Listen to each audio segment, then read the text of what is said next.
Hey everyone, this is Colin with Capital Volkswagen, and on this episode of DGDG TV, we are extremely honored to introduce to you the 2015 Volkswagen e-Golf, the first all-electric car from Volkswagen. The Golf is celebrating its 40th birthday this year. The original Golf came out 40 years ago, and it's really nice that they're able to come out with such an awesome piece of technology to commemorate that.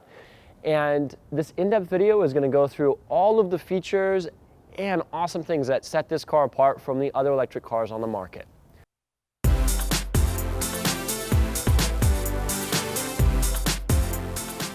So if you haven't noticed, the overall look of this electric vehicle is going to look very similar to the other Golfs you're going to see on the road. While it does have some very subtle characteristics that will set it apart from those cars, to me it doesn't look like an obnoxious electric vehicle. It has a blue theme overall with a blue stripe on the front of the grille and a blue backlit Volkswagen emblem front and back. All the lights in the car are also full LED. So that's going to not only reduce the consumption of the car's power source, but it also means that you'll probably never have to replace the lights, which is really cool. It also gives it a more modern look. You've got some running lights down low on the lower part of the bumper, and then the headlights up here and the turn signals are also very visible. Now the rest of the car is designed to be more aerodynamic. So there's a full skirt on the bottom, and then there's also a few little subtle things like the wheels that are going to improve the overall airstream of the car to give you that little bit of edge when you're at the higher speeds there. Now on the back end of the car, the only thing that's really going to let you know that this car is electric to the untrained eye is the emblems over there that indicate e-Golf. Obviously E stands for electric. Now the e-Golf only comes in one trim. At this current time of the video, they only offer it in the SEL Premium trim, which is going to give you basically a fully equipped car, navigation, parking sensors, rear view camera. You can see the parking sensors indicated here, and those are going to be front and rear. The rear view camera also pops out of the emblem. It's like a James Bond style rear view camera, as I like to call it. Now the storage space back here is the exact same as a normal Golf. It's going to give you the full capacity to fold the seats down. There's no difference. And that's because when Volkswagen designed this specific car, they took their time. They could have released this car a long time ago. And what they did instead is really focused on not only the drivability to make this car as user-friendly as possible, but they made sure that all the technology that would come along with this electric car was able to fit in the same space of a gas tank, an exhaust system, and the engine under the hood of a normal Golf. So there's no visible batteries. It's not going to ask you to compromise on space, which really fits into Volkswagen's whole design process of designing a car that is a lifestyle car. It's going to support your lifestyle without compromise. And ultimately, I think they did a really good job with this. Now, opening the back of the storage area here is going to work just like any other hatchback. You've got a privacy cover that can actually be stowed underneath the floorboards. And then there is no spare tire on this car. They're actually going to give you a tire flat kit, which is going to give you a small air compressor and like a kind of like a bike slime. It's this solution that will seal the tire from the inside out. Now the charging port that comes with the vehicle is just a standard household plug. So it's going to be compatible with any 120 volt outlet. And there is about a 6 to 8 hour charge time from dead with this particular system. If you'd like, the company Bosch actually partners with Volkswagen, and you'll be able to install a stage 2 charger, which would be a 240 volt charger, in your home at a reduced cost because you have a e-Golf from Volkswagen, if that's something you want to do. Most of the standard charging stations through the companies like ChargePoint or the ones you might see in a parking garage or at your employer are also going to be that stage 2 charger, the higher voltage there. So let's look on the side where the gas cap is on the normal Golf, but on this one it's obviously a power coupling. Now the charger that comes with the car has about a 15-foot long cable, and on one end you're going to get this standard electric vehicle coupling, and it's in the normal spot where you'd find the gas filler on a gasoline or a diesel car, and you simply place the end of it in there. Now this car will actually engage and actually lock onto this coupling, so you cannot remove it until either the charge cycle is complete or until you go through a specific lock sequence with the car in order to remove it properly. And it can indicate that it's charging by a small light here on the inside of the filler cap. Now, as I said before, this stage 1 charger that comes with the car as a standard equipment that you can plug into a household outlet will take about 6 to 8 hours to charge the car.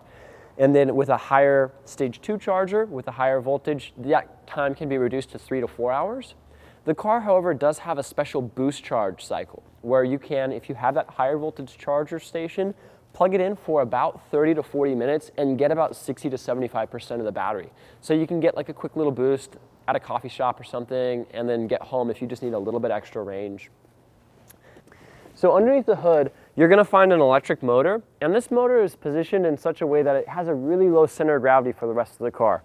It's actually about below the license plate here, the real mass of this particular vehicle.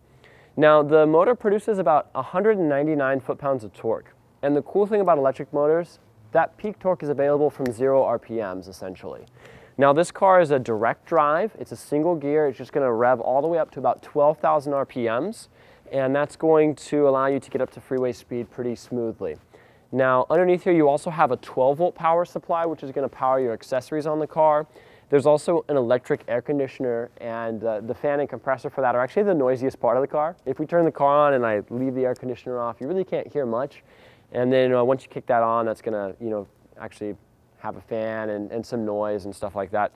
Now, the orange wires and couplings are going to indicate the high voltage power source, so don't play with those. It's not a good idea. Now, there is, for maintenance on this car, not much more you need to do than a tire rotation. It's as long as you keep the battery charged and taken care of, you really don't need to do much. You might wear the brakes out eventually, but there's obviously the regenerative brake, which is going to reduce the brake wear compared to a normal car of this size. And other than that, it's got a lot of space that's going to help with safety features. Of course, Volkswagen is known for their top marks in the safety category for their cars.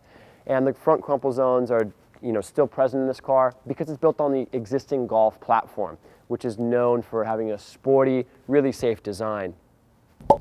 So behind the wheel of the e-Golf, one of the things that Volkswagen really wanted to focus on, and you'll find this with all their cars, is they're really all about the driver experience.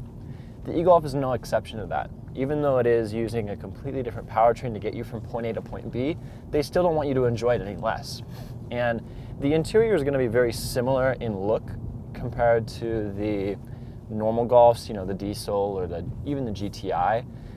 And the features are all really laid out pretty plainly. It's a pretty intuitive operation of all the buttons. But with the e-Golf, you have a few special features that are controlled through the gear selector here. So you obviously still have a park, reverse, neutral, and drive. And to be honest, they could have given you buttons in order to select those, like some other electric cars have.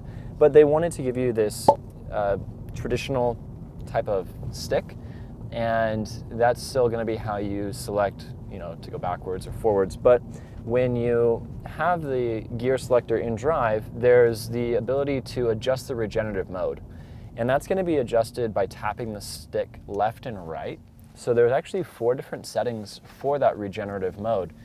And in the normal setting, when you first start the car, it's going to be off or on regenerative stage 0. And what that means is if I let my foot off the throttle and off the brake, my foot's not doing anything and the car's at a speed, it will simply coast. So it's going to work just like a normal car. When you let your foot off the throttle, unless you're downshifting, it's going to coast. Stage 1, 2, and 3 are each going to adjust progressively. So what that will do is when I let my foot off the throttle, it kind of feels like the car's downshifting, and what it's doing is it's actually recharging the battery with the inertia that the car is rolling. So it can kind of slow you down when you're coming to a stop, and then obviously you still have your traditional 4-wheel disc brakes that are used through the brake pedal that'll give you a very firm, powerful stop when you need it. Now, another feature we're going to go through that's also controlled on the stick, instead of having a sport mode, which you'll normally find by pulling the stick back in the other Volkswagen models, with this e-Golf we have what's called a B mode. And what B mode is used for is like an engine brake. It's going to be very, very useful when you're going down steep hills, and some people might live in a neighborhood like that, or if you a normal commute might not have something like that, but if you're in San Francisco, you can utilize B mode at any speed, and what it will do is automatically put the car in kind of like a lower gear, so to speak, but it maintains a very low speed without having to ride your brakes. And it converts all of that braking energy into the battery power. So it's not wasting the extra energy by using your four-wheel disc brakes. So it's a really useful, it can help extend your range as well. That's what all of these different stages are for, to help extend your range depending on your driving pattern and driving habits. You also have another button here, and it looks just like the button on the GTI. It's called the mode button. And you can use that to switch between the 3 different driving modes that are available on the e-Golf. And when you first start the car, it's going to start in normal drive mode. And what normal drive mode is it's going to be the snappiest acceleration. It's going to allow you to use the air conditioner and heater to the fullest potential. And it's basically going to, not care about the restrictions on the power usage on the car. And then you have an economy mode, which when I change it over to economy mode, the air conditioner and heater still work, the car still runs obviously, but the throttle gets quite a bit softer. And that's because it's being a little more judicious with the electric energy. It wants to conserve it a little bit more. So you're not gonna get as quick response. It's not gonna give you the full power immediately.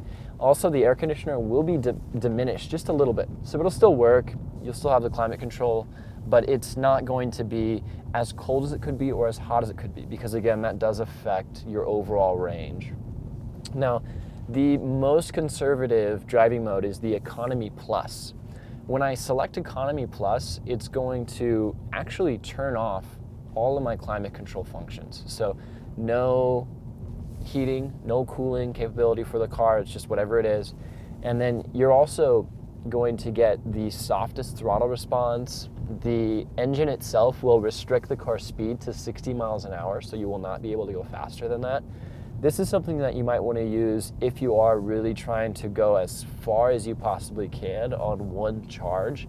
It's going to extend that out to the furthest point. Now, other than that, beyond all the technology on the car, the actual drive is really, really nice. It's smooth.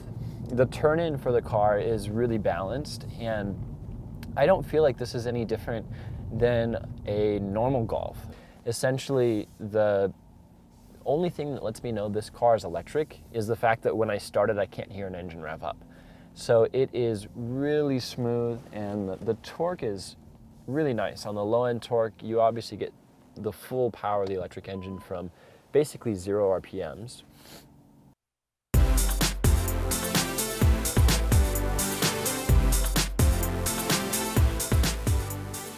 So after spending a little bit of time with the Volkswagen e-Golf and getting to know it much better, I hope that you can see that it's a vehicle that's going to deliver an engaging driving experience, all while keeping your emissions level at or near 0. It's a really fun car that Volkswagen spent a lot of time designing, and they don't want to have your zero emissions driving experience compromise your lifestyle in any way. It's stylish, it's practical, and it also happens to be pure electric. If you'd like to form your own impression of the e-Golf and get a feel for the wheel, please do not hesitate to schedule a test drive by contacting us at Capital Volkswagen. Also, subscribe to our YouTube channel, where we're going to be releasing all of our upcoming product reviews as they become available. Thank you guys for your time, and have a great day.